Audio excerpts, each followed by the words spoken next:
It smells like dirt where we're from. It smells like shit. Now I gotta tell you, it was the overwhelming smell of shit in particular that kept me from going crazy when Joanna Ray killed herself. I kept walking outside my front door and laughing because this piece of shit town we live in actually smells like a piece of actual shit. Now, Steve had always struck me as supremely stupid, and I kind of feel sorry for any girl that he comes into close contact with. The only reason I kept hanging out with him is pretty much he's one of the only guys who doesn't make a big deal out of me being a female. He just doesn't care. We drive around and hang out, and we never have to talk about it. I really appreciate that about him. He also lets me drive his car. But as far as actual girls, he's always acting like a dick. He even pinched Hope right on the ass as we get up from our table. She was mad as hell. She says, "Steve, if you were any stupider, you'd be an actual piece of dog shit." She says, and then she hisses at Linda, "You really only care about one thing, huh?" I think she was talking about me. And Linda says, "Don't be a wet blanket, Hope. You're ruining everything. God." Steve got a new car the other day, 68 Malibu, midnight blue, beautiful fucking car, decent sized back seat too. Anyway, we were driving around, jamming out to some Black Sabbath, cutting up the back roads, and seeing what the thing could do, you know what I'm saying. And what happened was we went over to J&L for some gas down on Route 60. That's where we met Hope and Linda. I walked in to pay for the gas and they were buying beer on a fake ID, and they must have had some kind of deal going on with that counter guy, because no way did they look anywhere near 21. The blonde was leaning back against the Space Invaders, playing it cool, checking me out. Now she looked like some kind of cross between sort of like Sissy Spacek and Leif Garrett. Her face was a little like Sissy in Coal Miner's Daughter, but her hair was like Leif Garrett when he was in Family, like a blonde bob sort of thing. She had on some tight Sergio Valenti's and this funny little purple tank top that said like "Boogie" in silver glitter bubble lettering. Now she's checking me out, okay? And I'm just standing there surrounded with chips and red whips and the coolers, wheezing and chugging like a happy cat with a hairball. I mean, like it's hot out, okay? Like hot, like watch out, people are wearing thongs. And the ladies are laying out with their macrame bikinis and baby oil. It's steamy, it's late spring, people are watching Love Boat and doing bongs. Spring like bunnies and lawnmowers, and the state fairs are coming up. I'm getting my goat ready, and I'm standing there sweating and waiting for my turn, just trying to mind my own thing. You know what I'm saying? See, I am a careful man. I wear a belt as well as suspenders. Now her friend is leaning over the counter working her dessert like nobody's business, and the counter guy's just looking pleased like plums right down her shirt and going ahead and selling her a 6-pack of Bud Light in cans. Even though to me she looks a little young, and her hair is spreading out all shiny all down her back, real long dark curly hair like a real big show. And her face is so amazing, a face so beautiful and handsome that it could make you want to laugh if you were in a good mood. Nice lips too, kind of wide and fat, and then she smiled right at me at one point, I swear to God, and her teeth weren't all perfect either. The front one was a little chipped, and her bottom lip hid an imperfect little row of teeth like tiny white pearls strewn pell-mell across her windy smile. That made her beautiful. Now right off she reminds me of someone I'd seen working in the lounge over at the Holiday Inn, a little bit thick. A young, untamed version of that voluptuous ease that some grown women have down when they work for tips like that. I mean, I sure like a girl who knows how to use her most spectacular parts for getting ahead. Me, I could never figure out about using my own tits in that way. And I gotta say right here, finally I just stopped trying. Anyway, I figured these girls were about 17, and generally speaking, I like them a little plain. Reason being, I like to pretend they don't know shit about shit. And I know Steve likes a hot little snotty know-it-all kind of girl. Girl he don't have to be extremely nice to. And even though they seemed a couple of years too young, I told them we'd give them a ride to the mall when they asked. The sweetest, tenderest moments I remember are clingy close like that, double knit smells, and scary the way it hits me sometimes. My old car, a beige Chevette, every time I went to start the thing I had to get a jump from someone. I carried cables. A couple of times in winter the engine froze solid. It was so cold I made a fire with a big easy foil turkey pan and some charcoal briquettes and slid it under the car. I had to thaw the thing like a giant beef heart dragged out of some closet-sized basement freezer and left melting on the kitchen floor. The car ran good otherwise. Sometimes it was 30 degrees below zero where we were from, even in the afternoon, and those days smelled like carbon monoxide in the Kentucky Fried Chicken drive-thru. I'd give anything to make it with you just one more time. Sometimes I just feel like I got nothing left. Linda looked real good when she was talking about her dad, kind of sexy in a twisted way. That's how I knew. Her almond eyes came alive and her mouth was abundant suddenly, elastic. She was firstborn, you know how that can be. The dad falls in love with the daughter. He cares about something for the first time in his life and he can't quite comprehend the miracle of birth, barely having been involved in it. He transfers this astonishment and tenderness and immense care into an all-consuming kind of love that he, of course, turns into a sexual thing. That's what I think, anyway. The sick part is, after Joanna Ray and all our games, I guess I just got familiar with the whole thing, like it didn't scare me. And you know, while it was obvious that it just sucked, I also thought, it was all over, wasn't it? Time to move on. I mean, I thought I could show her a thing or two about having a good time. I mean, in a nice way. I thought for a second right then that we could work together. I mean, here I am. I know what time it is, right? Anyway, I said to her, Linda, I'd like to meet your dad. She says to me, why? She was from Virginia. Because I got a feeling I'd like to meet him face to face. And she says to me, why, though? I said, Linda, I can tell a lot about a guy face to face. I mean, all I'm saying, if he's such a jerk, I'd just like to meet him is all. And she says to me, oh, yeah? You gonna tell my old dad a thing or two? Now that's fucking funny, Jimmy. Now, at first, I had thought Linda wasn't very good looking. But the more we all sat there, the more I realized that she thought of herself as really some sort of a knockout. I mean, that's how she viewed herself, and just having her act that way made it seem true, that she was a real catch of some sort. And I pushed my knee into hers under the table by way of saying, hello. Now, to me, she had started glowing in a way, her hair and her pretty little arms. And I was starting to want her some already, right there in broad daylight at the mall. I looked over at Steve and Hope and down at my hands in order to better concentrate on keeping them to myself. I looked at Linda across the table and I thought maybe she didn't care if she ever went home. I thought maybe she was the kind of girl who could very factually take care of her own goddamn self, just like I always had. I was starting to like her. Now I'm a regular guy, a plain old regular fucking dude. I got some weird stuff too, like everyone, but I always be saying to myself, you want to know more and no less. And like my dad would always say to my mom, your tits look good, you look good. It's simple.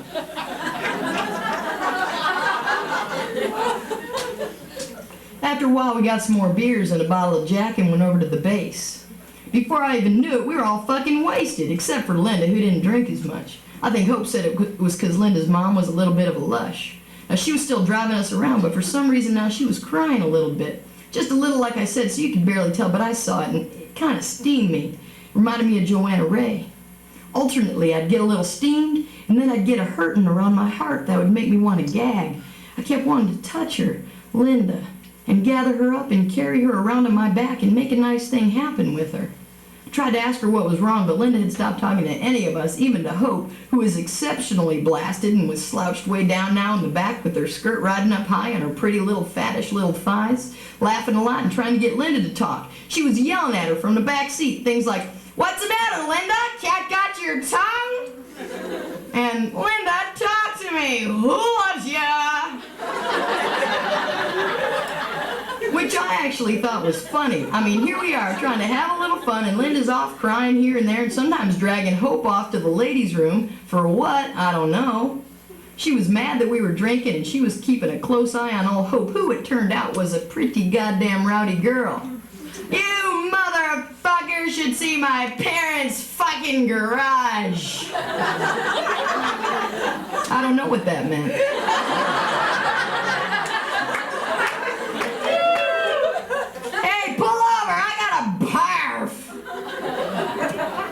Do all lovers feel helpless and valiant in the presence of the beloved? Helpless because the need to roll over like a pet dog is never far away. Valiant because you know you would slay a dragon with a pocket knife if you had to. When I dream of a future in her arms, no dark days appear, not even a head cold. And though I know it's nonsense, I really believe we would always be happy and that our children would change the world. Anyway, at a certain point, the rooster was a cock ready to crow or my daddy's shoes ain't naugahyde. What I'm saying is it was late. We'd been hanging out with these nice ladies for so long, and me and Linda were talking again and getting real close to one another and whispering, and she liked me. Okay, so on the way back to Route 45, Hope turns to Steve. How old do you think I am? What do you mean? Steve says. What you think my real age is, Steve, you dumb motherfucker? What exactly are you trying to say? How old do you think we are now that you dolls have talked to us for the whole day? And here comes Linda. Shut the fuck up, you fucking moron. So they go around a little, and I finally say, would someone tell me what the fucking fuck is going on here? And then they go around a little more, and after a minute she blurts out that they're 12 and 13 years old. Well, I'll be a dirty motherfucker. Can you fucking believe that shit? I could not fucking believe it, really. I mean, I guess I should have known that they had been lying to us straight up. I mean, I thought we were pushing it with some underage girls, but I never thought that they were 12 and 13. I mean, how could I have known that, really, if you think about it? Then she starts getting real pushy and saying over and over and over and over again, do you think we're too young? We are not too young, you know. We're not too young for you guys. Like she really wants something from us. Oh, Hope. Do you think I'm just a kid? I am smarter than you are, Steve. Do you understand that? That counts for a lot in a way, Steve. What do you think, Jimmy? And it was right then, you know, I get to thinking about right and wrong, and I start feeling like, well, all I really want to do is relax with Linda and have her be old enough. I'd tell her my idea about the calendars at Walgreens, about how all you got to do if you're about to kill yourself is think, well, shit, I'm about to die of pain, so I'm about to let go. So why not just let go right here before the big moment and figure out something cool to do right now before you do it? Like right now, okay? The calendars are like $2.99, all right? And so if you're about to kill yourself, what I think you should do is go down there and get you one of those calendars. They're like $2.99, and they got one with all the pictures of like all the sacred holy places on the earth. Like just go get you one of those calendars and just go visit every one of those places before you die. I mean, what I'm trying to say is at that point you really have nothing else to do, right? I mean, chances are that one of those places is gonna cheer you up. Or fill you up, or whatever. But I wouldn't tell the person that they might get cheered up. I would just say, you know, I think we all got a big problem as far as like a gaping hole problem in our guts. And frankly, I think it's a spirit thing. Like the flesh is one big joke that jokes around like we're not really connected. But we are. But we got this skin that pretends like we're not, so we get lonely. But there's no reason to be lonely because we are not lonely, but we forget. I mean, what I'm trying to say here is that there's one more thing left to do before you go. And there's always one more beautiful thing left. And so you never have to kill your stupid self, just keep on finding that one thing. Or like you have nothing to do at that point, right? Why not plant a seed? Why not go outside and plant a seed? Frankly, I can't think of a thing more cheerful, really. That's what I would tell Linda. If she ever felt like Joanna Ray, if she ever felt like dog shit. I looked over at Linda, you know, and she looked sad. She was flipping like I was suddenly going to drop him off or something. I held on to her, you know, and I told her it's okay, it's okay. Jimmy, she says to me and holds her finger up in my face like that, if we do it, then you're mine, okay? No fucking around. Don't fuck with me. Don't be a fucking asshole. Don't be a fucking dickhead, okay? And I could still hear Hope in the back. We're not too young for you guys, Steve. I'm not just a kid, okay? Finally, I hear Steve answer her. No, man, I don't think you're too young, okay? Shut up. So I'd been to this certain spot quite a few times before, but we had to keep driving back and forth along the road because it was so goddamn dark. At this point, Steve had climbed back into the driver's seat because it was his goddamn car after all. Linda had calmed down a little, and me and her were getting along better and better. She had 5 sisters, and her family was renting. We were hanging out together real close by the time they found the spot. Now, out on the back roads, it's just a lot of cornfields and trees. We pulled into the clearing right off the road. It was only about as big as a car, real cozy. The Des Plaines River is right there too, and even though it's a polluted son of a gun, I wanted to walk next to it. After a little more kissing, we were deciding to get out and take a little walk. I was thinking about this movie I saw where this beautiful crazy lady's touching this guy's coat, and it turns out it's made out of snakeskin, and she says, "Shit, man, I wished you had told me before I touched it." And he says, "Well, maybe that'll learn you to hold back your hands." And she says, "What on earth can you do on this earth but catch at whatever comes near you with both hands until your fingers are broken?" She said it twice. "What on earth can you do on this earth but catch at whatever comes near you with both hands until your fingers are broken?" And I said to Linda, "Linda, chicken shit smells like God to me. I mean, church smells bad, right? It smells like cat piss, and the rain's supposed to come like a flood and wash everything clean, right? But Linda, it's always right here after the rain on the hottest days that it smells the most like shit. Am I right? The smell kind of rises up, all red colored, all shimmering. It kind of rises up, almost stings you, that smell does. I mean, I'm not saying nothing, I'm just saying. That's why I believe in it, Linda, because it's still here when everything is said and done. It's the only thing that's always still here. I mean, I'm just saying." And that's what I said to Linda, and do you know what she said to me? "You better not screw me over, Jimmy." "I won't, man." So we headed back to the car, and when we got there, we could see Steve with his pants open and his dick hanging out.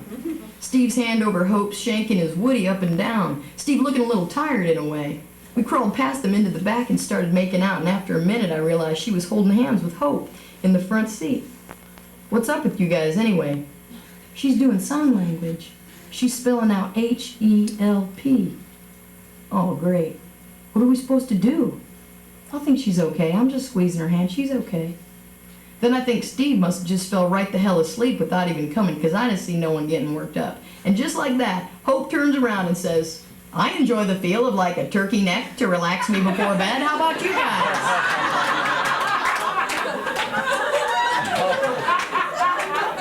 She really said that.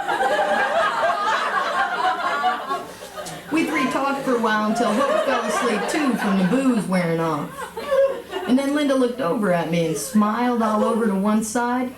Now, she had become like a star to me at that point, and I don't know exactly where the light was coming from, but she was sparkling like that, like stardust in a nothing kind of sky. She was like stardust, like too good to be true, and I was pretty sure I was never going to see her again, considering the fact that she was only 13.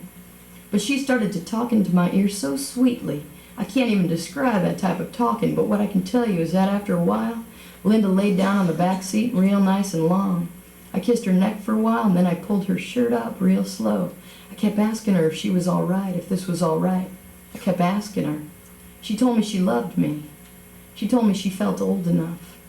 She called me my name, Jimmy, real tender as I was undoing her pants. I did everything real slow in case she wanted to stop me. She didn't. I kissed her all over her chest, and I touched her face while I fucked her real slow and caring with my hand. She was breathing and moving and enjoying the hell out of herself. We just kept on going real slow, and in the front seat, he just kept on sleeping. I don't think Hope was very into Steve. She just sat real stiff from what I had seen before they fell asleep, and mainly he got a hand job out of the deal. After we took him home, Steve was laughing to himself. The drink was pretty much wearing off, I guess. I was getting a headache. He was asking me questions about Linda and kept trying to tell me stuff about Hope, but I just told him to shut the fuck up the whole way back. Thanks.